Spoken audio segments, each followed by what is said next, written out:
गीता में अर्जुन को स्वयं भगवान कह रहे हैं कि उस परमेश्वर की शरण में जा, उसके लिए उन संतों के पास जा जो तत्वदर्शी हो।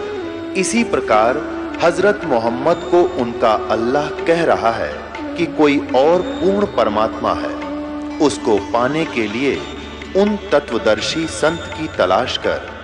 वो प्रभु कौन है, ये जानने के लिए कृपया अवश्य सुनिए जगत गुरु तत्वदर्शी संत रामपाल जी महाराज के अमृत वचन। नमस्कार दर्शकों, आज हम आपको एक ऐसी सच्ची घटना से रूबरू करवाने जा रहे हैं जो आपके मन में कई सवाल उठा सकती है और आपको सोचने पर मजबूर कर देगी।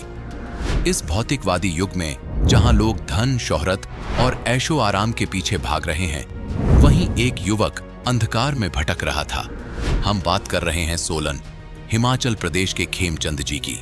दर्शकों, अब आइए खेमचंद जी से सुनते हैं कि कैसे संत रामपाल जी महाराज के मार्गदर्शन में इनका जीवन रहस्यों से भरी यात्रा से होते हुए शांति और सुख की ओर अग्रसर हुआ। सर नमस्कार। नमस्कार सर। सर क्या नाम है आपका? मेरा नाम सर खेमचंद है। सर कहाँ से आए आप? मैं सर गांव बड़ोआ और डाकखाना एकू और तहसील बद्दी, डिस्ट्रिक्ट सोलन से, हिमाचल प्रदेश से आया हूँ जी। संत रामपाल जी महाराज जी से नाम दीक्षा कब लिया आपने? सर मैंने संत रामपाल जी महाराज से नाम दीक्षा 2016 में ली थी। संत रामपाल जी महाराज जी से नाम दीक्षा लेने से पहले आप क्या भक्ति साधना करते थे?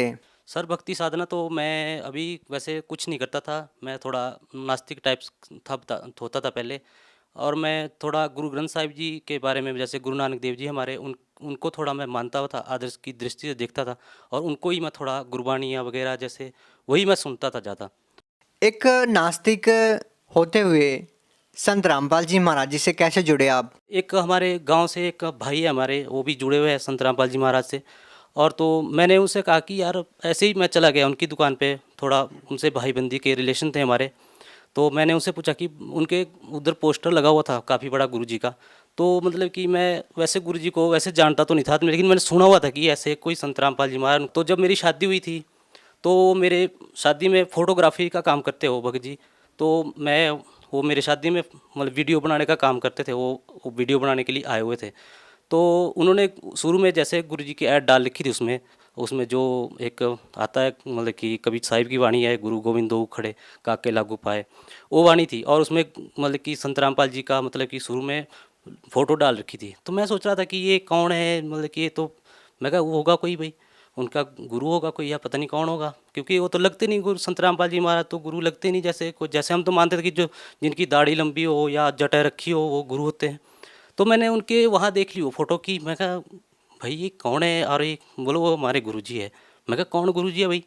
बोलता है संत रामपाल जी महाराज। फिर बाद में उन्होंने बोला कि आप भी इस ज्ञान को समझो, आप भी हमारे भाई है किस्म से, तो हम तो भी यही बताते सबको। मैं कहा उसमें होता था ऐसे ऐड आती थी भी, ब्रह्मा विष्णु के माता पिता कौन है और मतलब शेरा वाली दुर्गा का पति कौन है।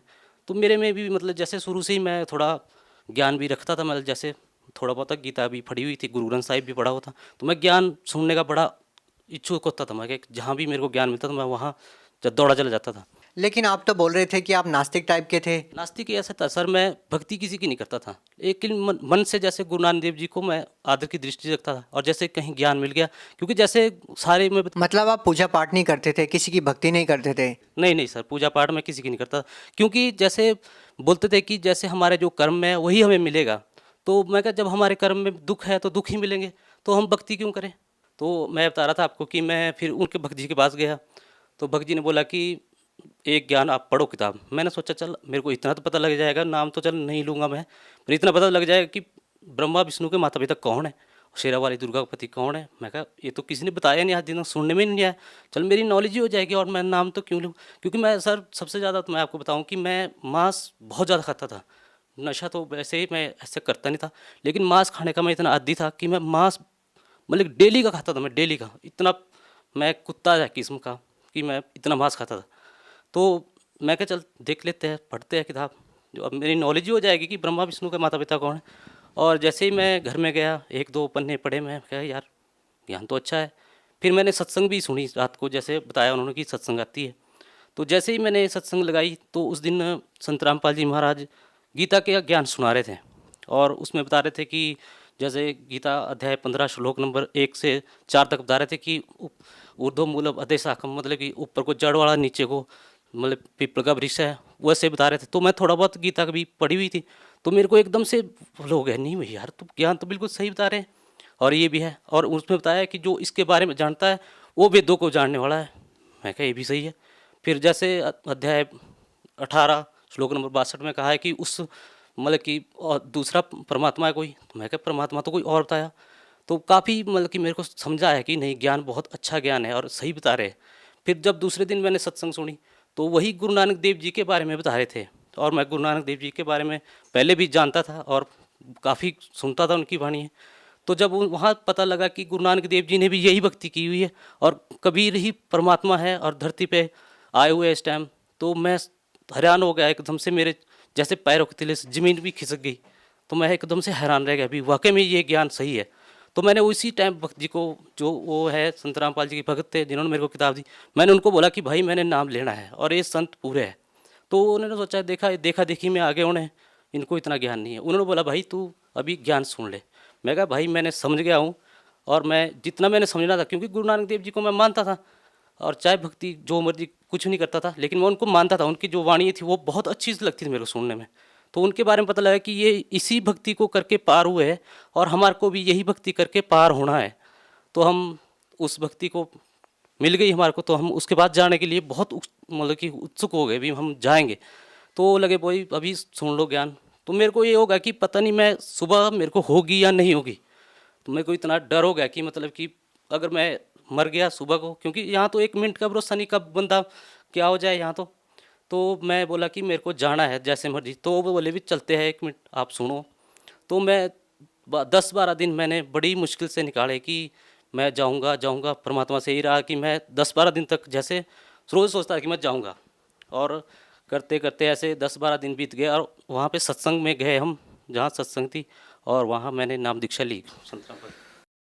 पहले आप बिल्कुल नास्तिक थे, किसी प्रकार की भक्ति नहीं करते थे, आप किसी देव देवताओं के ऊपर विश्वास नहीं करते थे, आप भगवान को आप नहीं मानते थे। और उसके बाद एक ऐसे संत को अपना गुरु बनाना और आज उनको भगवान के रूप में देखना, ये अपने आप में एक हैरान करने वाली बात है। सर हैरान करने वाली बात तो ऐसा है कि हमने कुछ पहले जैसे जो चीज़ हमने पढ़ी थी गीता में, वो हमें कहीं देखने को नहीं मिलती थी और ना ही हमारे को कहीं कोई बताता था कि ये है वो है। और अपने ही सब गाते थे भी, मतलब कि कोई बोलता परमात्मा निराकार है, कोई कुछ बोलता था, कोई कुछ बोलता, वो हमको जस्टिन थी बात। और रही बात देवी देवता की, जब वो उनको भक्ति करने से ही हमारे को दुख दे रहे थे, वो तो फिर हम उनकी भक्ति कैसे करते। लेकिन सर सवाल ये है कि यदि देवी देवता ही दुख दे रहे थे तो संत रामपाल जी महाराज जी आप लोगों को देवी देवताओं की ही भक्ति बताते हैं, आप कैसे लाभ दे रहे हैं? ऐसा है कि जब अगर हम सही तरीके से अगर परमात्मा की भक्ति करें, परमात्मा बोलते हैं कि अगर कर्म में कष्ट है और दुख है तो मैं उस दुख को बदल दूंगा। तो सर पहले परमात्मा ने क्यों नहीं बदले? सर पहले यूँ नहीं बदले कि हम भक्ति सही नहीं कर रहे थे, जो देवी देवताओं की भक्ति कर रहे थे वो सही नहीं कर रहे थे। सर अभी जो लाखों करोड़ों लोग हैं, इतने बड़े बड़े संत बैठे हैं जिनकी लाखों की तादाद में शिष्य भी है, क्या वो सभी गलत भक्ति कर रहे हैं? सर बिल्कुल गलत भक्ति कर रहे हैं, क्योंकि जैसे पहले तो सर अनपढ़ होते थे, का ना कोई पढ़ा लिखा समाज नहीं होता था। सर नहीं, अभी तो सभी लोग पढ़े लिखे हैं, जो लोग ज्ञान दे रहे हैं वो भी पढ़े लिखे हैं और जो उनके शिष्य हैं वो भी पढ़े लिखे हैं। तो सर आप ये बात कैसे कह सकते हैं कि वो जो लोग भक्ति दे रहे हैं वो गलत है और आप जो साधना करते हैं वो सही है? सर ऐसा है कि जैसे मान लो पहले हम पढ़े लिखे नहीं होते थे और अब जैसे पढ़े लिखे हैं, ठीक है, तो वो अपना एक धंधा भी है उनका कि वो अगर सही ज्ञान देने लगे और वो बताने लगे कि गीता में श्राद्ध करना मना है या गीता में जैसे कर्म कांड के लिए। सर आपकी ये बात मान भी लेते हैं कि साधु संत है या बड़े बड़े संत हैं उनका ये धंधा है, लेकिन उनके जो शिष्य हैं जो उनसे नाम दीक्षा लेके बैठे हैं, लेकिन उनका तो धंधा नहीं है ना सर। वो तो उनको भगवान के रूप में देख रहे हैं, भक्ति तो कर रहे हैं ना वो। आप उनकी भक्ति पे कैसे सवाल उठा सकते हैं? वो कैसे गलत हो सकते हैं? आप कैसे सही हैं? सर ऐसा है कि वो उनके ऊपर ही विश्वास कर रहे हैं ना सर। अगर वो खुद देखे कि गीता में क्या लिखा हुआ है और वेदों में क्या लिखा हुआ है, वो तो उनके ऊपर विश्वास करे। अंधभक्ति किसको बोलते हैं? इसी को ही अंधभक्ति बोलते हैं। लेकिन लोग ये कहते हैं कि आप अंधभक्त हैं, आप गलत भक्ति करते हैं। सर इस बात का फैसला कैसे हो कि कौन सही भक्ति कर रहा है, कौन गलत भक्ति कर रहा है? सर आपने बिल्कुल सही प्रश्न किया। जैसे वो बताते हैं कि श्राद्ध करो और व्रत करो, तीर्थ गंगा में नहा के आओ। जब आदमी जैसे हमारे मरते हैं तो गंगा में नहा के आओ, और व्रत करो, एकादशी का व्रत करो। मतलब कि ऐसी साधना बताते हैं जो कि गीता में बिल्कुल मना की हुई है कि व्रत नहीं करना चाहिए, और ये वही करते हैं। ठीक है, और वो इस बात को देखते भी नहीं है गीता में। सर देखिए, आप कह रहे हैं कि पाप कर्म कर सकते हैं, जबकि हमने तो अभी तक ऐसा ही सुना है कि पाप कर्म नहीं कर सकते हैं, क्योंकि जिसने जैसा कर्म किया है वो तो भोगना ही पड़ेगा। हमने तो आज तक यही सुना था, लेकिन आप कह रहे हैं कि वेदों में लिखा है कि पाप कर्म कर सकते हैं। हम आपसे पूछना चाहेंगे, आपको क्या लगता है कि आपके पाप कर्म कटे? क्या आपको भक्ति करने से कोई राहत मिली?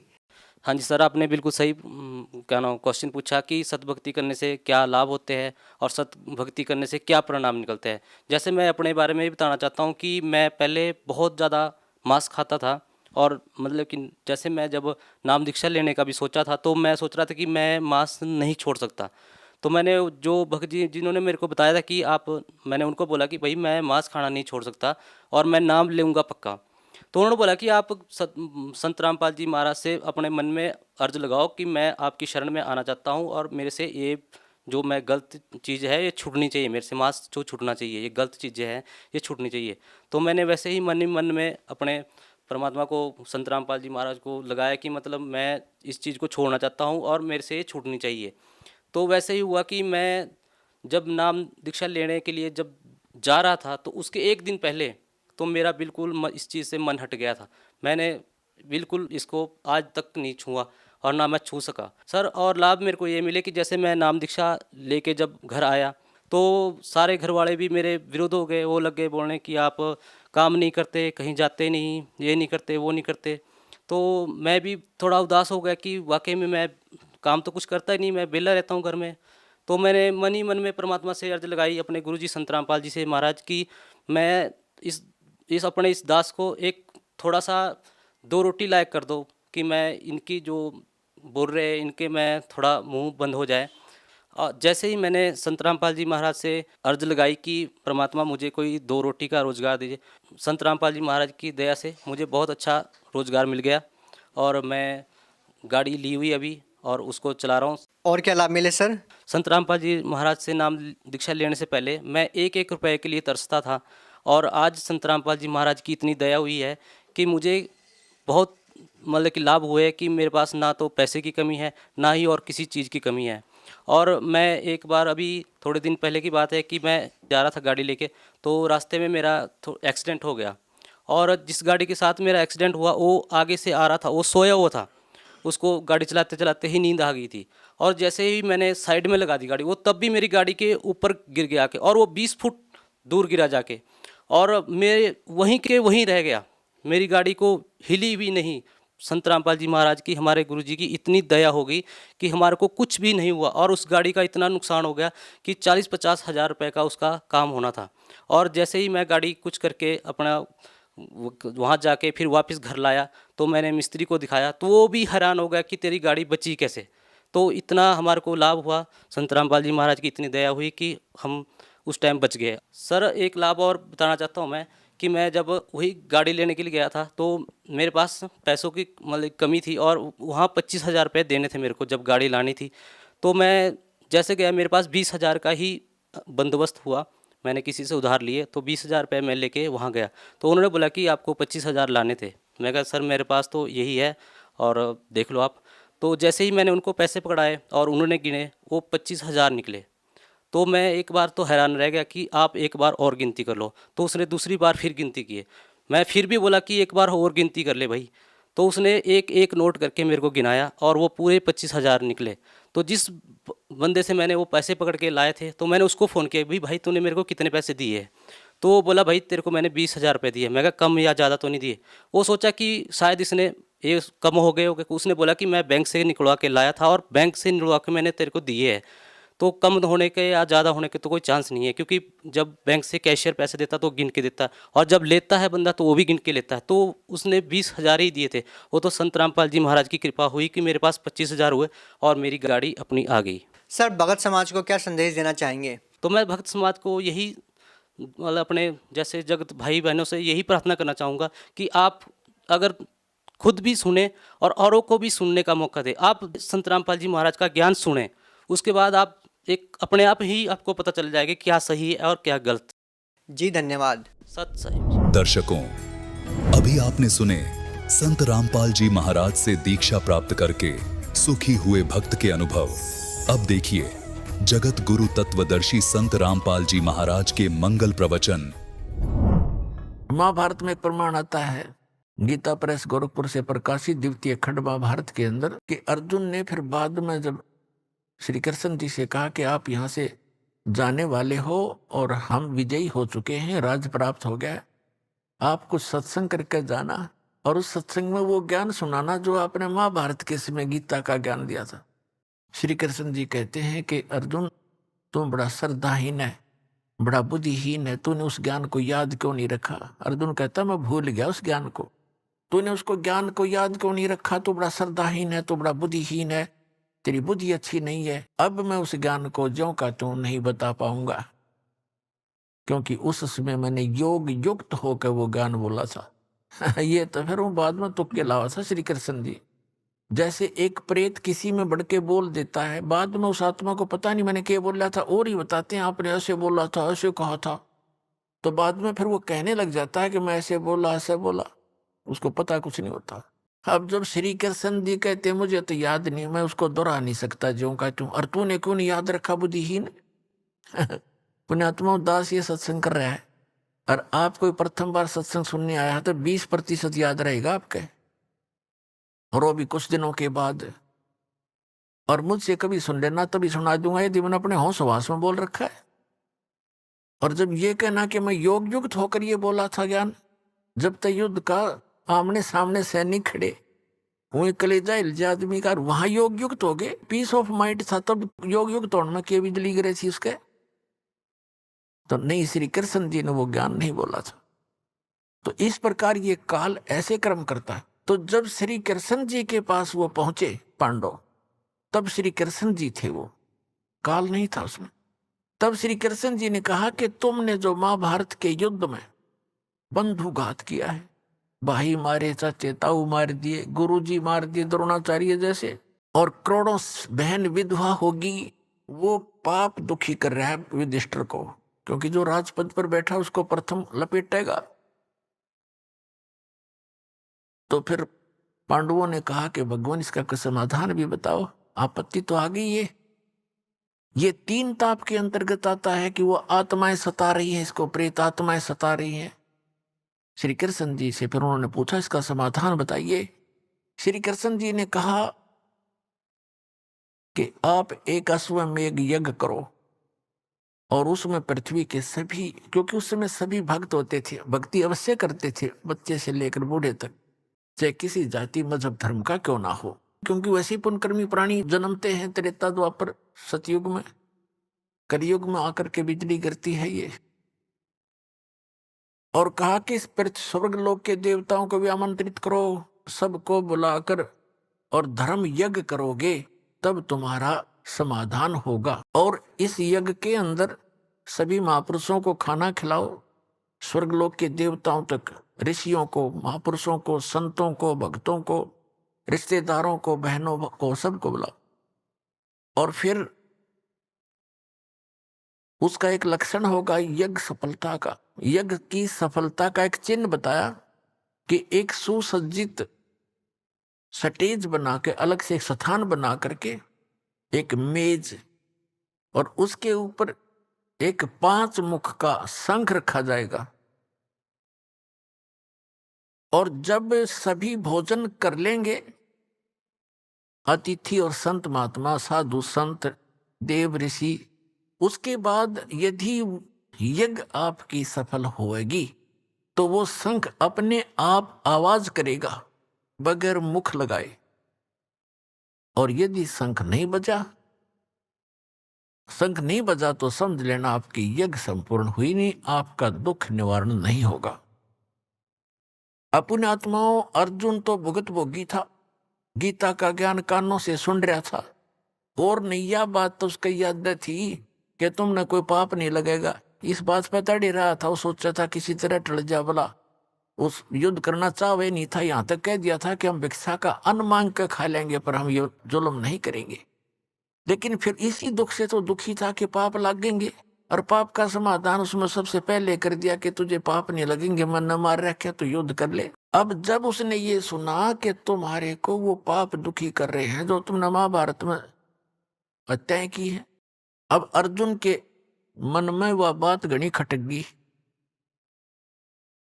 लेकिन उसको अंदर ही समा गया, अंदर ही वो घूंट पी गया अपने, कि यदि मैं आज चर्चा कर दूंगा भगवान श्री कृष्ण से कि आप जी जब गीता ज्ञान सुना रहे थे तब तो ये कह रहे थे, अब ये पाप कहां से आ गया हमारे ऊपर।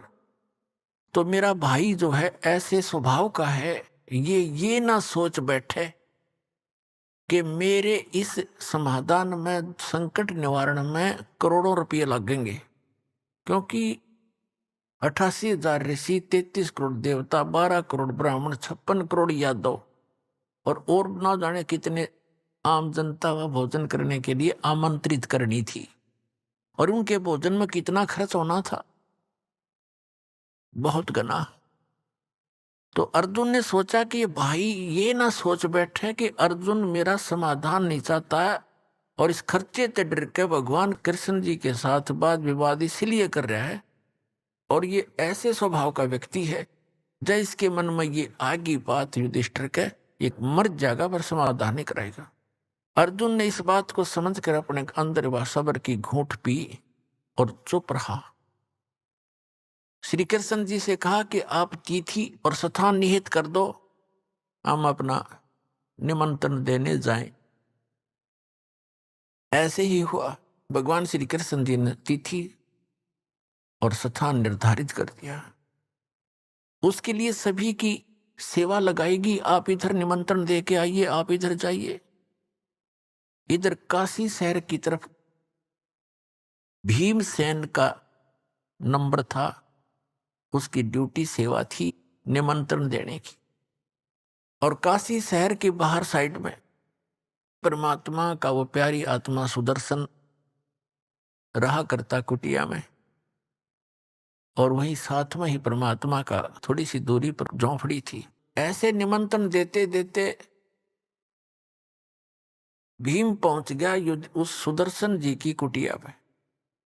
सुदर्शन जी काफी प्रसिद्ध हो रहे थे उस समय, संत साधु के रूप में, आसपास भी अच्छे आत्मा है, भगत हैं। तो सुदर्शन जी से कहा कि महाराज मैं राजा युधिष्ठिर का भाई भीम हूं, और हमने एक यज्ञ का अनुष्ठान किया है, धर्म यज्ञ, आप आइएगा, आपको निमंत्रण देने आया हूं। तो सुदर्शन जी ने को पता ही था, क्योंकि वो ज्ञान से परिचित था। उसने कहा कि भीमसेन,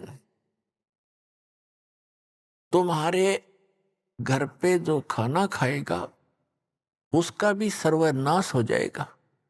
तुम इतने अपराधी व्यक्ति हो, तुमने अपने सुख के लिए करोड़ों बहनों को विधवा कर दिया और करोड़ों बच्चों को अनाथ कर दिया, और आज तुम सुख की इंतजार करते हो, तुम्हें सुख सपने में भी नहीं हो सकता, ऐसा जुल्म कर रखा है, तुम महाअपराधी हो।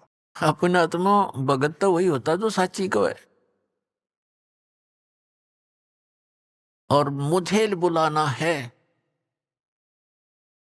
तो मुझे जो यज्ञ तुम करने जा रहे हो, ऐसी 100 यज्ञ कभी कर रखी हो, उन 100 यज्ञ का संकल्प मुझे दे दो, वो पुण्य दो मुझे, तब तुम्हारे घर जाकर मैं रोटी खा सकता हूं। इतना पाप लगा मुझे। अब भीमसेन कहने लगे, वो पहलवान था, कहने लगा भगत बाबा जी, तूने आना हो तो आना, और ज्यादा बकवाद ना करे, युद्ध ऐसे नहीं जीता हमने एक के मारू था, 4 पड़े थे, गधा के सामने को टिकने वाला नहीं था, और मुझे अपने भाई से डर लगता ना, तेरी अभी टीटवी दबा देता मैं। ऐसे अपशब्द बोल रहा, को बोल तू। भगत जी शांत हो गए, अकी बोलूंगा जी पीट भी देगा पहलवान। सुदर्शन जी चुप हो गए, नीचे गर्दन कर ली, भाई भी राजा है कह के कर देगा। कहनी थी वह कह दी, ना ये ना आना होता कि तेरे बिना यज्ञ पूर्ण नहीं होगी, हमारे साथ भगवान श्री कृष्ण भी तो हैं। वो श्री कृष्ण जी ने सोपरी मान रहे थे, अब यज्ञ का निश्चित समय आ गया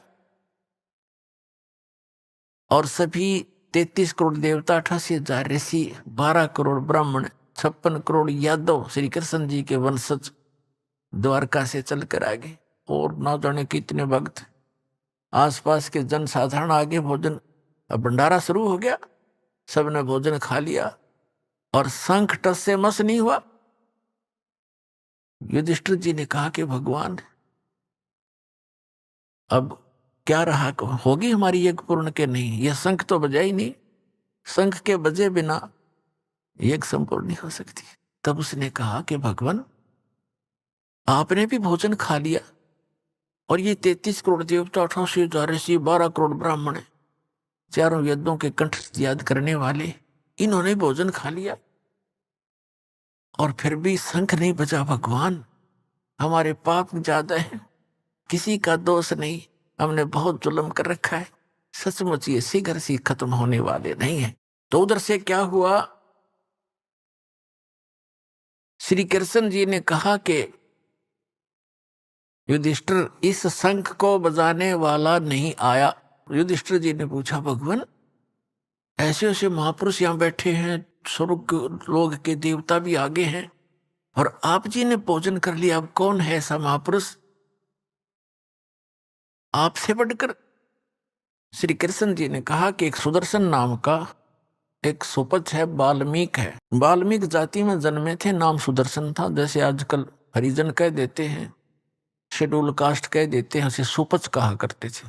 कि उस सुदर्शन को आमंत्रित नहीं किया तुमने महात्मा को? युधिष्ठिर ने कहा कि उधर काशी साइड में हमने भीम जी की ड्यूटी लगाई थी, उसके पूछते हैं। भीम को बुलाया गया और उससे पूछा कि भाई आपने ऐसे ऐसे भगवान श्री कृष्ण जी कह रहे हैं, एक सुदर्शन नाम के वाल्मीकि थे महात्मा भक्त, उनको नहीं आमंत्रित किया? भीमसेन कहने लगा कि मैंने उसको निमंत्रण दिया था, लेकिन वो तो कबूल आदमी है, वो तो ऐसी बकवाद करने लग गया, तुम तो अपराधी हो, तुमने जुल्म कर रखा है, करोड़ों बहन विधवा करके आज तुम राज कर रहे हो और तुम्हारे घर पे मैं अन्न उस समय खाऊंगा, तुम ऐसी ऐसी यज्ञ जो करने जा रहे हो, 100 कर रखी हो, उसका फल मुझे दो, तब मैं रोटी खाऊं, ना तो पाप लगे तुम्हारे अन्न खाने वाले को भी, इतने अपराधी हो तुम। अब श्री कृष्ण जी को पता था यो भी मोटे दिमाग का है, इसने कुछ बकवाद करी होगी। तो श्री कृष्ण जी ने पूछा फिर आपने क्या उत्तर दिया? कि मैंने उसे ये उत्तर दिया कि तूने आना हो तो आ, न तेरे न आने से क्या मैं हमारा काम अड़ जाएगा, और मुझे आपसे और भगत हमारे भाई से डर लगता था ना उसको। मैंने कहा कि मैं उनसे ऐसे डरता हूं ना, तेरे को कभी टीट भी दबा देता तेरी। मैंने ये कह दिया। कृष्ण जी ने कहा कि देखो भैया, साधु संतों के साथ बकवाद नहीं की जाती। तो आपने तो और पाप इकट्ठा कर लिया, उनकी आत्मा दुखा के। वो ठीक कह रहे थे, उन्हें गलत क्या कहा? क्या जीव हिंसा का पाप नहीं होता? और आपने गलत किया। चलो मेरे साथ। पांचों पांडव और छठे श्री कृष्ण भगवान रथ लेकर वहां पहुंचे। 1 किलोमीटर दूर रथ रोक दिया, 1 मील, और कहा नीचे उतरो। नंगे पैरों चले वहां से, रथ पीछे पीछे आ रहा है खाली। और उसमें क्या हुआ कि सुदर्शन जी ने अपने पूज्य गुरुदेव करुणामय जी से कहा कि महाराज आज मेरे से गलती तो बन गई। क्या भाई? कि भीम आया था, माँ उसका युधिष्ठिर का राजा का भाई, और ऐसे ऐसे कोई यज्ञ कर रहे हो, और उन्होंने मेरे से कहा, मैंने उनको ये कह दिया। परमात्मा बोले भाई तूने सही कह दिया, साधु संत तो साची ही कहा करते हैं, गलती नहीं की बेटा। पर बताऊं, उनका यज्ञ पूर्ण ना हुए, उसको वो फिर आओगे तेरे पास। सुदर्शन ने सोचा वो फिर सिर में दर्द करेंगे तो खिसक ले यहां से। वो वहां से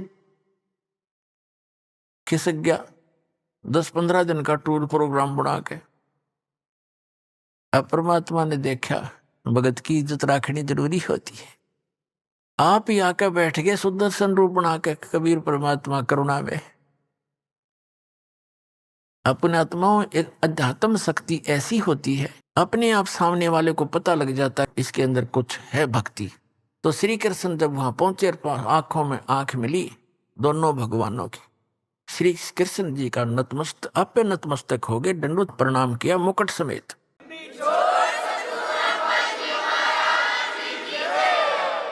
अब श्री कृष्ण जी ने प्रणाम किया एक झोंपड़ी मास्टर के आगे, तो उनकी क्या औकात थी, पांचों पांडवों ने भी दंडवत प्रणाम किया, उनको नरम करना था। तो परमात्मा ने कहा सुदर्शन रूप में के हे द्वारकाधीश और हे इंद्रप्रस्थ के बादशाह, आप इस दास के सामने मुझे लज्जित ना करो, ऐसे ना करो, उठो महाराज, उठो महाराज। उठ लिए परमात्मा, उठकाए वो खड़े किए। तब श्री कृष्ण जी ने कहा कि हम आपको निमंत्रण लिवाने आए हैं और ऐसे राजा युधिष्ठिर हैं, ये इसके भाई हैं और इन्होंने ऐसे ऐसे यज्ञ किया और आपकी अति आवश्यकता है, आप चलिएगा। तब परमात्मा ने तो दानी जान थे, उन्होंने रोल कर ही रहे थे सुदर्शन का, कहा कि मैंने इस पहलवान से कहा था मेरी वो शर्त पूरी करो, 100 अश्वमेध यज्ञ का फल मुझे दो, तब मैं चलूं। अपना आत्माओं चारों युग में मेरे संत पुकारे, को के कहा हम हेल रे, हीरे माणक मोती बरसे, ये जग चुगता ढेल रे। सतयुग में सत सुकृत कह टेरा, त्रेता नाम मुनिंदर मेरा, द्वापर में करुणा में कहाया, कलयुग नाम कबीर धराया। तो परमात्मा ने चारों युगों में ये वाणी बोली है जो भगवान लीला किया करता है, वेदों में भी प्रमाण है। तो श्री कृष्ण जी ने कहा कि परमात्मा आपकी वाणी है, संत मिलन को चालियो, तजमाया अभिमान, और जो जो कदम आगे रखे ओ हे यज्ञ समान। आपकी वाणी है दाता कि संत को मिलने के लिए जब चलो तो अपने अभिमान को घर रखावे, कोई पोस्ट का अभिमान, किसी को धन का अभिमान, जाति का अभिमान, ये यहां नहीं चलेगा। अगर आप संत के दरबार में आ रहे हो, ऐसे जाना चाहिए जैसे चाहे प्रधानमंत्री का भी पुत्र विद्यार्थी है, और जब वो विद्यालय में जाता है वो एक विद्यार्थी की तरह ही बैठता है, ऐसे ही सब बच्चों के साथ मिलकर रहता है। और अध्यापक आते हैं, खड़ा होता है, उनको प्रणाम करता है। अध्यापक उनको खुरकाते धुरकाते भी है जो ठीक से पढ़ाई नहीं करता। तो और जैसे दूसरा उदाहरण देते हैं कि जैसे कोई भयंकर बीमार हो और उसका रोग असाध्य रोग और गुप्त रोग हो, आसपास के डॉक्टर उसको इलाज से मना कर दे और कहें जाइए ऑल इंडिया इंस्टीट्यूट में अपना टेस्ट कराइए और इलाज कराइए, तो कितना बड़ा अधिकारी हो और कितना धनवान हो और कितना पोस्ट और जाति का भी उसके अंदर वो बना हुआ हो अपलातून, उससे में उसकी हवा निकल जाती है। जहाँ डॉक्टर कहता है यहाँ खड़ा होइए, वहीं खड़ा हो जाता है, कहता है लेट जाइए, लेट जाता है, कपड़े निकाल दिए तुरंत निकाल देता है, ये टेस्ट करा के लाइए, वो तुरंत जाके खड़ा हो जाता है। उससे में उसको अपनी जान दिखाई देती है, वो पद नहीं। तो पुण्यात्माओं, जब आप सत्संग के अंदर आओ, सतलोक आश्रम में ऐसे आना चाहिए जैसे एक बालक आया करते हैं, एक रोगी आता है। यहाँ पद और पोस्ट और धन का जो है किसी प्रकार का भी अहम आपका विद्वान नहीं होना चाहिए। सेवादार कहते हैं यहाँ उठ भाई, यहाँ बैठ जा, अच्छा भाई यहाँ बैठ जाऊंगा। अब ये सब आपके हित के लिए ही करते हैं। कोई कहता है यहाँ नहीं भाई वहां बैठ जा, अच्छा भाई वहां बैठ जाऊंगा। आप यहाँ खा लो बैठ कर, अच्छा भाई यहाँ खा लेता हूँ। तो ऐसे विमान होना चाहिए। एक गुर्रा हुआ क्यों, अब यहाँ से उठा यहाँ बैठा रहा है, क्या तो हुआ। तो इस तरह की बातें भगत नहीं करा करते। ठीक है, नए नए आते हैं, कोई बोल भी देता तो उसके लिए हिदायत दी जाती है। कहते हैं संत मिलन को चालियो, तजमाया अभिमान, और जो जो कदम आगे रखे ओ हे यज्ञ समान।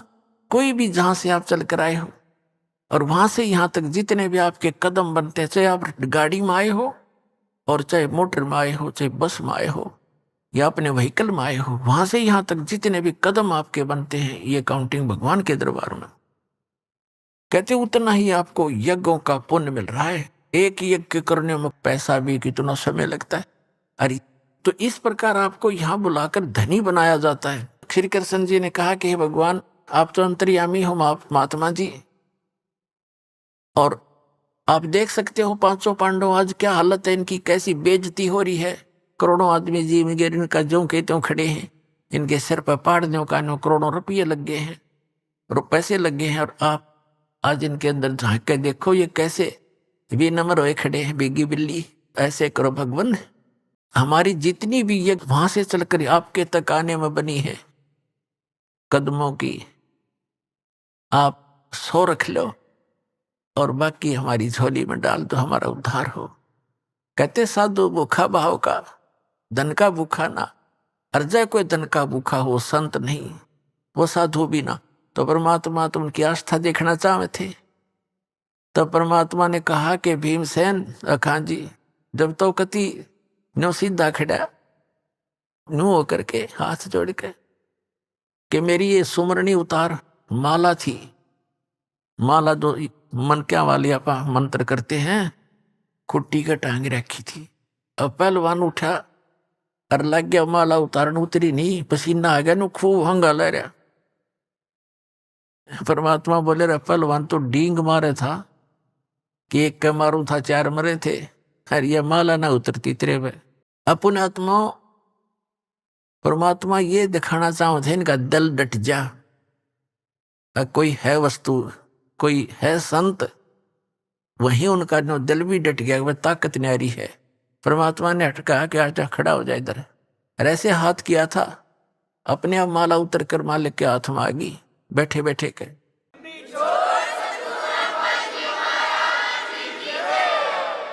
और फिर परमात्मा बोले भाई, मर्द गर्द में मिल गए वो रावण से रणधीर, कंस के सी चाणोर से वो हिरना कुश बलबीर। तेरी क्या बुनियाद है तू जीव जन्म धर लेत, गरीब दास हरि नाम बिना तुम्हारा खाली रह जा खेत। कहते इस ताकत की यहाँ नहीं चलती, या तो राम नाम का धन होना चाहिए, ये शक्ति के संग्रह होनी चाहिए, तो आपका आगे भविष्य सुधरेगा। तो परमात्मा ने कहा कि चलो। परमात्मा बैठाए रथ में, श्री कृष्ण रथवान बने और पांचों पांडव छठे और परमात्मा बैठा कर लाए।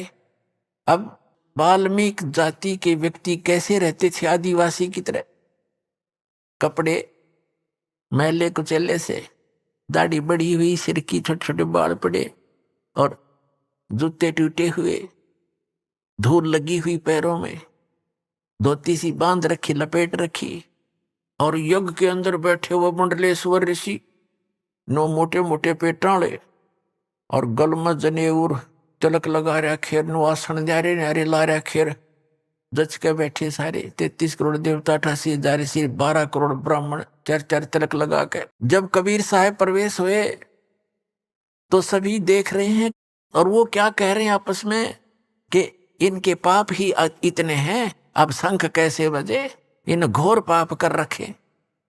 अरे जब इन पाप कर रखे हैं उसके समाधान के लिए तो संत साधु बुलाए जाते हैं। तुम्हारा टिंडे लेना आए थे जब तुम्हारे पास कुछ है ही नहीं था। जब परमात्मा प्रवेश हुए कबीर सुदर्शन रूप में, और मुंह पर परने करके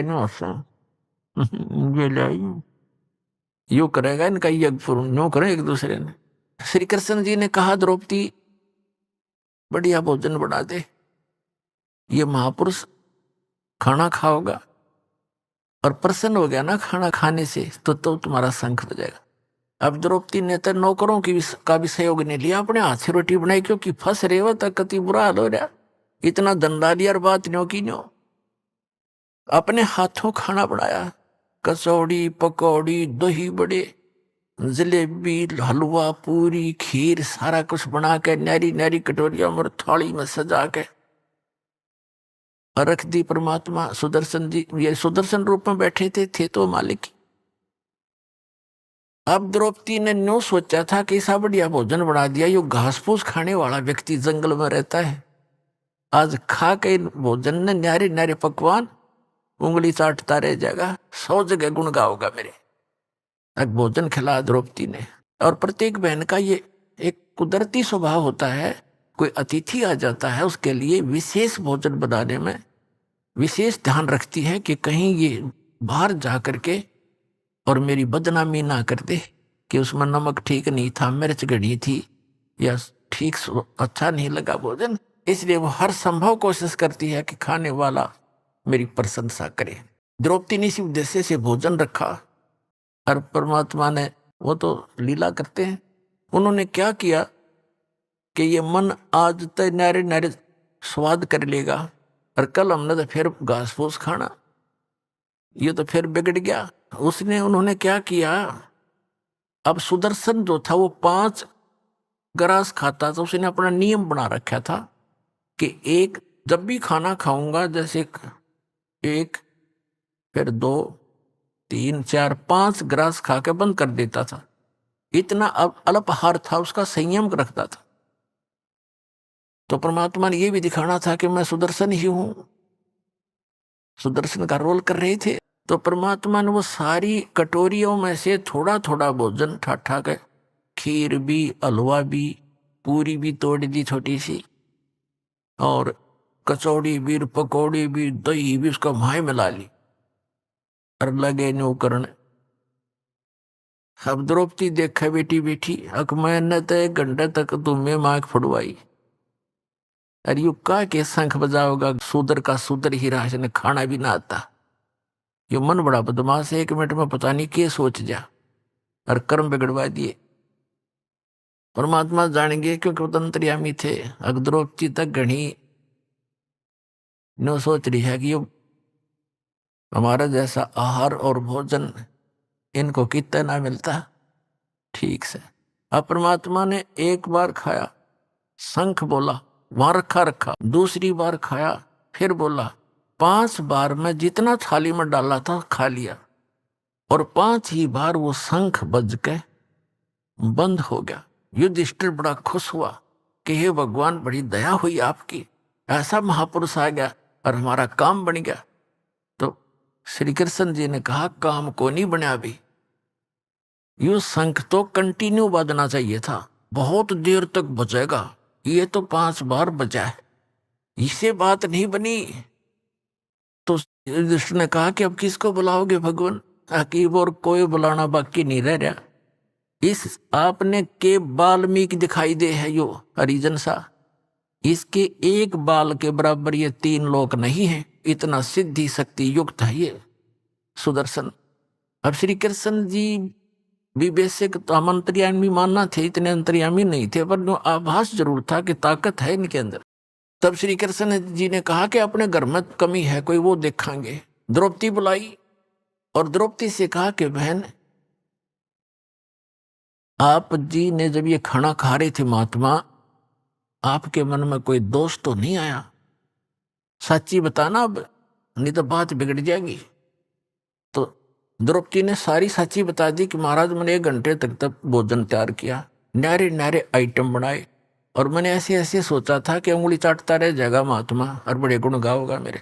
इन्होंने जब सारा इकट्ठा कर लिया तो मेरे मन में न्यू दोष आ गया कि यू शेडियल सा आदमी है, नहाना दौड़ा इसने, और ये इसने खाना भी ना आता है, किसके शंख बजा होगा। कृष्ण बोला, द्रौपदी तने तो भट्ठा बैठा लिया, तन्ने मोल ले लिया कि साधु को अपने घर बुला के तेरे पे एहसान किया इसने, आकर के तेरे घर का टूक खा लिया। अभी आपने सुने संत रामपाल जी महाराज के मंगल प्रवचन। आइए अब सुनते हैं संत रामपाल जी महाराज से नाम दीक्षा लेकर सतभक्ति करके अद्भुत लाभ प्राप्त करने वाले अनुयायी के विचार। दर्शकों, यह कहानी फरीदाबाद की कांता जी की है, जो पहले सुदर्शनाचार्य जी महाराज और विभिन्न देवी देवताओं की पूजा करती थीं। कांता जी ने सुदर्शनाचार्य जी महाराज के द्वारा बताई गई भक्ति साधना 7 सालों तक की, लेकिन लाभ के बजाय उन्हें भूत प्रेत की बाधाओं का सामना करना पड़ा। ये समस्याएं इतनी बढ़ गईं कि कांता जी ने आत्महत्या तक का विचार कर लिया। इसी दौरान उनके मायके के परिवार ने उन्हें संत रामपाल जी महाराज के बारे में बताया और उनसे नाम दीक्षा लेने की सलाह दी। जिसे कांता जी बताती है कि उनके जीवन का सबसे अच्छा फैसला यही था। आइए अब सुनते हैं कांता जी के जीवन की कहानी इन्हीं की जुबानी। नमस्कार जी। सत साहेब। क्या नाम है बहन जी आपका? कांता। बहन जी आप कहाँ के रहने वाले हैं? फरीदाबाद से। संत रामपाल जी महाराज से नाम दीक्षा आपने कब ली? संत रामपाल जी महाराज जी से मैंने नाम दीक्षा 2014 11 मई। संत रामपाल जी महाराज से नाम दीक्षा लेने से पहले आप क्या भक्ति साधनाएं करती थी? मैं फरीदाबाद में श्री सुदर्शनाचार्य जी महाराज जी से जुड़ी हुई थी और उनसे पहले मैं सभी देवी देवताओं की भक्ति करती थी, अन्य व्रत पूजा ये सब कुछ करती थी मैं वहाँ। बहन जी आपने सुदर्शनाचार्य जी को अपना गुरु बनाया था और भी देवी देवताओं की आप भक्ति साधना करते थे, तो इन सब भक्ति साधनाओं से आपको क्या लाभ मिले? सर मैंने 7 साल भक्ति करी सुदर्शनाचार्य जी महाराज की। मंदिर में जाती थी मैं, वहाँ पे जो भी जैसा वहाँ पे क्रियाक्रम पूजा पाठ होता वो करती थी मैं पूरी श्रद्धा से, लेकिन मुझे लाभ 1% भी नहीं हुआ। लाभ की बजाय मुझे वहाँ उल्टा भूत प्रेत आने लगे। भूत प्रेत की बाधा इतनी बढ़ गई कि मेरे ससुराल वाले मेरे से बहुत परेशान हो गए, मैं खुद परेशान हो गई। मतलब इतना परेशान हो गई थी कि मेरी नौबत आ गई थी कि मैं आत्महत्या कर लूँ, मैं जीना नहीं चाहती। उसी दौरान मुझे मेरी शादी को इतने साल हो चुके थे, कम से कम 8-10 साल हो चुके थे, तो मैं इतना परेशान थी कि मेरे मन में सवाल भी आता था कि मैं क्या करूँ, कहाँ जाऊँ। तो अचानक से ही मेरा वहाँ जाना ख़त्म हो गया। सारी साधनाएं करके जब मैं परेशान हो चुकी तो मेरा वहाँ जाना बिल्कुल ख़त्म हो गया। मेरी आत्मा ने मुझे रोक दिया कि नहीं जाना, मुझे किसी की भी भक्ति नहीं करनी, किसी के अंदर भी कोई भाव नहीं रखना, मुझे जीना ही नहीं है। मैं बहुत परेशान हो गई थी। मुझे लाभ तो 1% भी नहीं मिला, मुझे हानि ही हानि हुई। मेरे घर में सबका जो प्यार था वो ख़त्म हो गया। भूत प्रेत की बाधा ऐसी बढ़ गई कि सब लोग मेरे से घृणा करने लगे, कहने लगे कि इसके बच्चे नहीं हैं, ये क्यों जाती हैं वहाँ पे, क्या करती हैं। तो मैं फुल परेशान हो गई थी। मुझे कुछ भी लाभ नहीं मिला वहाँ से। मेरे हस्बैंड CRPF में हैं। ये मुझे 2008 में थक कर अपने साथ ले गए, कह रहे चलो तुम्हें हम जहाँ हमारी पोस्टिंग है हम वहाँ पे लेके चलते हैं, तुम्हारी दवाइयाँ वगैरह करवाएंगे। लेकिन भक्ति हमारी तब भी चलती रही। सुदर्शनाचार्य जी महाराज जो फरीदाबाद में जिनका आश्रम है, उनकी भक्ति हमारी कंटिन्यू चलती रही। और भगत जी हमारे हस्बैंड हमें अपने साथ ले गए। वहाँ पे हमने इतने अच्छे डॉक्टरों से दवाइयाँ करवाई, इलाज करवाए, अपने ट्यूब टेस्ट वगैरह करवाए, लेकिन हमें जितना हम इलाज करवाते और उनकी भक्ति करते इतना ही हम परेशान होते चले जाते। तो बहन जी इन सब परेशानियों के बीच आपको संत रामपाल जी महाराज की जानकारी कहाँ से प्राप्त हुई? सर जब इनका ट्रांसफ़र फेज़ 3 में हुआ झड़ौदा कला से, तो मेरे मायके में, मेरे परिवार में मेरे बड़े पापा हैं आर्मी के कैप्टन रिटायर।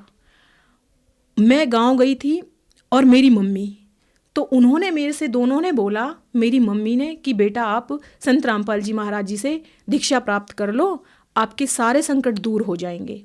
फिर हमने कहा कि नहीं, हम गुरु नहीं बदल सकते। जो हमने गुरु बनाए हैं वो हमारे पूजनीय हैं, हम गुरु नहीं बदलेंगे, हम जैसी भक्ति करते हैं उसी से ठीक है। फिर ऐसे ही ऊपर से आके हम नीचे बैठे। हमारे पिताजी थे, मतलब बड़े पापा थे आर्मी के कैप्टन रिटायर, उन्होंने संत रामपाल जी महाराज अपने गुरु बना रखे थे और मम्मी ने भी बना रखे थे। मम्मी को हमने मना कर दिया, तो हमारे जो बड़े पापा थे उन्होंने कहा कि कांता बेटा आप संत रामपाल जी महाराज जी को अपना गुरु बनाइएगा और उनसे दीक्षा लेकर आपकी सारी परेशानी ठीक हो जाएंगी। उनको पता था कि मेरे बच्चा नहीं है, वो क्लियर नहीं कहते थे मेरे से, तो ऐसे कहते थे कि आपकी परेशानी बिल्कुल ख़त्म हो जाएंगी।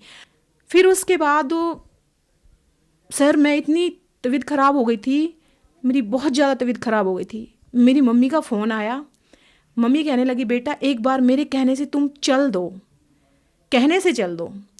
तो ठीक है, मैंने कहा मम्मी ठीक है हम चल देंगे, दीक्षा हम लेंगे नहीं वहाँ जाके, हम चल देंगे, हम देख के आएंगे आश्रम कैसा है। तो उनके साथ में जब संत रामपाल जी के आश्रम में वरवाला, तब मैं वहाँ पहुँची। वहाँ जाने के बाद मैंने वहाँ का आव भाव देखा, वहाँ का माहौल देखा, और जिस टाइम गुरुजी वहाँ पे आए थे तो मुझे पता भी नहीं था कि परमात्मा अनजाने में मुझे ऐसे दर्शन दे रहे हैं।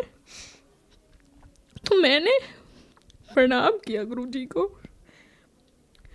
बोली कुछ नहीं, मैंने प्रणाम किया। फिर वहाँ पे आने के बाद प्रणाम करके गुरुजी के बोल रहे थे कि जिन्होंने दीक्षा नहीं ले रखी है दर्शन नहीं दे, मतलब गुरुजी प्रणाम आशीर्वाद नहीं देंगे, लेकिन मुझे मना नहीं किया। मैं ऐसे ही चली गई और गुरुजी ने मुझे आशीर्वाद दे दिया। अब वहाँ से हम आए तो कहने लगे कि आप दीक्षा ले लो। तो हमने वहाँ ऐसे करने के बाद दीक्षा ले ली। बहन जी, अब 2014 में सतलोक आश्रम बरवाला में गए और संत रामपाल जी महाराज से नाम दीक्षा ली। हमने संत रामपाल जी महाराज के अनुयायियों से सुना है कि जो भी संत रामपाल जी महाराज से नाम दीक्षा लेते हैं उन्हें लाभ जरूर होते हैं। तो क्या आपको भी कोई लाभ प्राप्त हुए संत रामपाल जी महाराज से नाम दीक्षा लेने के बाद? जी सर, मुझे आध्यात्मिक, भौतिक, मानसिक सारे लाभ प्राप्त हुए बंदी छोड़ सदगुरु रामपाल जी महाराज जी से।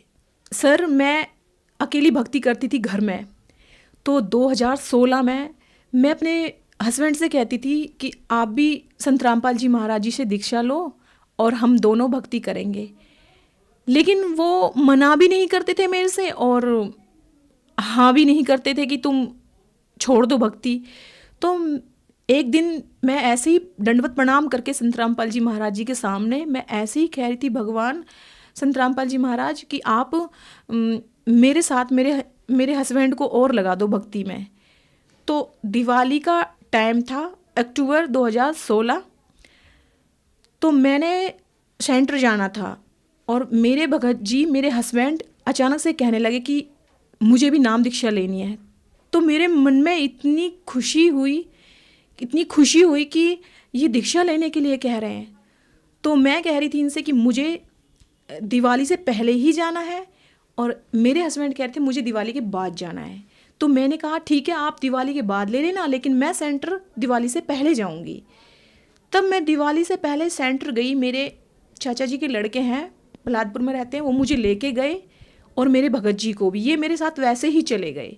जब ये बदरपुर नामदान सेंटर पे गए, जब इन्होंने वहाँ का माहौल भी देखा, संत रामपाल जी के जो अनुयायी थे, भक्त थे, उनसे मिले और वहाँ का माहौल देखा, तो हमारे हस्बैंड कहने लगे कि नहीं, मुझे भी कांता आज ही दीक्षा लेनी है। तो ये समझ लो कि ये मेरा परमात्मा का इतना बड़ा चमत्कार था कि मेरे साथ ये जुड़े भक्ति मार्ग में। फिर भगत जी, परमात्मा को पता था, बंदी छोड़ सदगुरु रामपाल जी महाराज जी को पता था कि ये दो बच्चे परेशान हैं। किस चीज़ से परेशान है? हमारे पास औलाद नहीं थी। 12.5 साल हमारी शादी को हो गया था।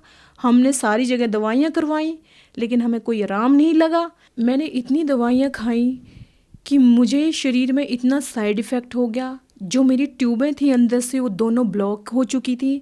मेरे पायलस इतना बढ़ चुका था कि मैंने उसकी दवाइयाँ भी करवाई लेकिन मुझे उनसे बिल्कुल भी आराम नहीं लगा। मतलब इतना परेशान हो गई थी, मेरा शरीर इतना ख़राब हो चुका था कि डॉक्टर भी कहते थे कि शरीर काम का नहीं रहा, बस नाम का शरीर रहा है।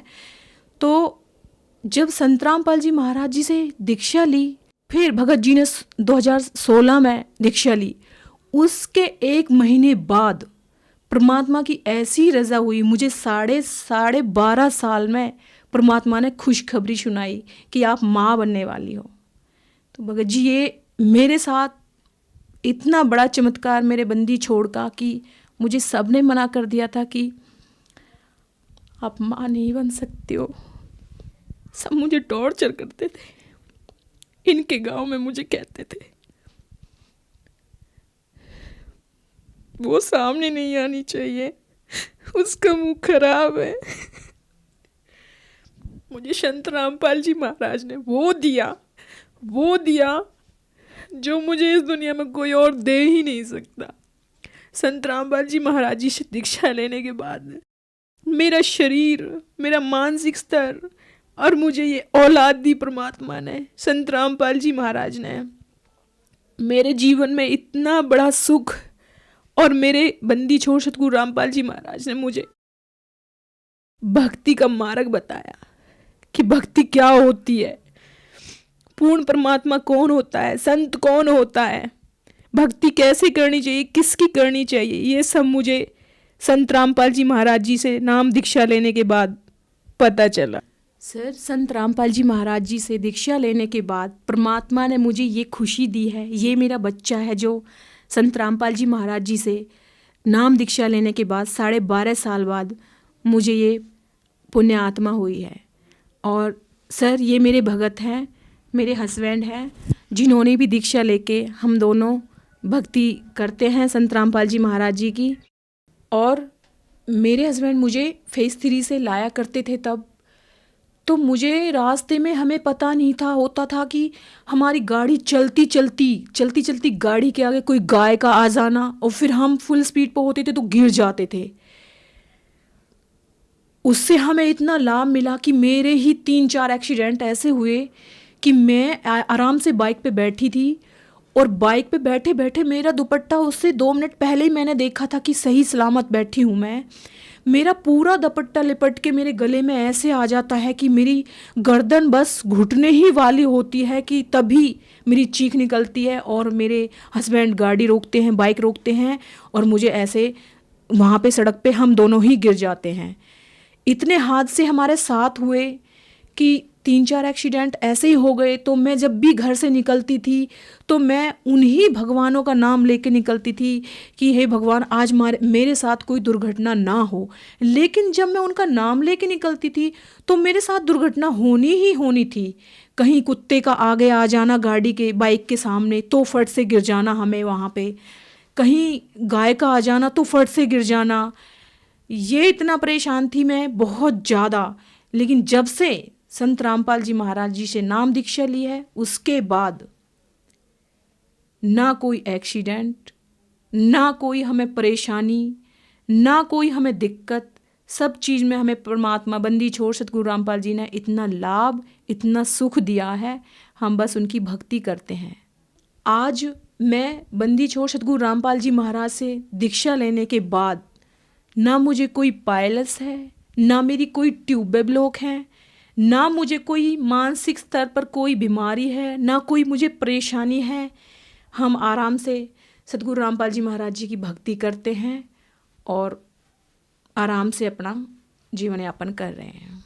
बहन जी, संत रामपाल जी महाराज से नाम दीक्षा लेने के बाद आपको हर तरह से सुख प्राप्त हुए, तो जो श्रद्धालु आपको देख रहे हैं, आप उन्हें क्या संदेश देना चाहेंगी? सर, मेरी उनसे हाथ जोड़कर प्रार्थना है कि इस टाइम धरती पर पूरे विश्व में संत रामपाल जी महाराज जी के अलावा और कोई गुरु हो ही नहीं सकता, क्योंकि वो पूर्ण परमात्मा है। बंदी छोड़ सतगुरु रामपाल जी महाराज इस टाइम धरती पर आए हुए हैं, 600 साल बाद फिर परमात्मा इस धरती पर आए हुए हैं।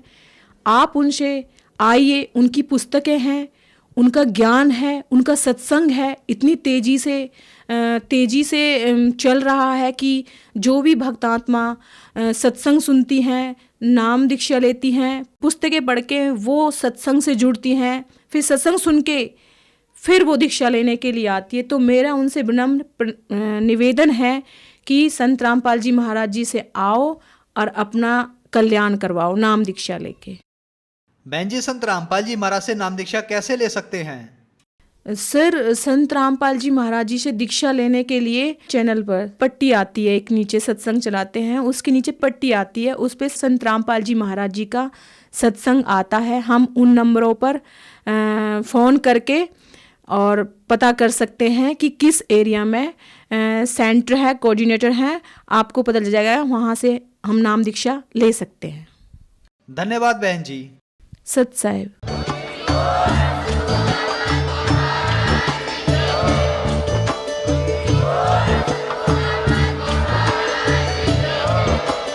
आप सुन रहे थे जगत गुरु तत्वदर्शी संत रामपाल जी महाराज जी के मंगल प्रवचन। अधिक जानकारी के लिए विजिट कीजिए हमारी वेबसाइट www.jagatgururampalji.org। संत रामपाल जी महाराज जी के शुभ आशीर्वाद से पूरे विश्व भर में 500 से भी ज्यादा नाम दीक्षा केंद्र हैं, जिन पर संत रामपाल जी महाराज जी द्वारा ऑनलाइन निशुल्क नाम दीक्षा दी जा रही है। अपने नजदीकी नाम दीक्षा केंद्र का पता करने के लिए संपर्क करें 8222880541।